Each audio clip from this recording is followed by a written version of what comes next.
আচ্ছা বন্ধুরা, বলুন তো আজকের দিনে কটা বাঙালি বই পড়ে? বলতে পারবেন? পারবেন না। তার কারণ হলো আজকের দিনে বই পড়ে না কেউ। 80% থেকে 90% লোক বই পড়ে না। বই মেলায় যায় খালি খেতে, আর একটা সেলফি পোস্ট করবে, করে বলবে আমি বই মেলায় গেছিলাম, বলে একটা সেলফি দেবে, সোশ্যাল মিডিয়ায় দেবে, হাইপ নেবে। কিন্তু আজকের ডেটে বই মেলায় বাঙালি তথা ভারতবর্ষের গর্ব সুভাষচন্দ্র বোসকে নিজে বইটা লেখা হয়েছে, সুভাষ ফিরেছিলেন। আজকে মানুষ লাইন দিয়ে বইটা কিনছে।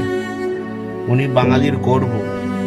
ওই বইটাতে এমন কিছু রহস্যভেদ করা আছে যেটা আমাদের এত বছর ধরে ভুল ধারণা ছিল, সেটা পুরো জবাব ওই বইটাতে দেওয়া আছে। যদি সত্যি করে মন থেকে বাঙালি হন, তাহলে অন্তত সুভাষ ফিরেছিলেন বইটা পড়ুন। পড়লে বুঝতে পারবেন বইটার মধ্যে কি আছে আর কি নেই। নমস্কার।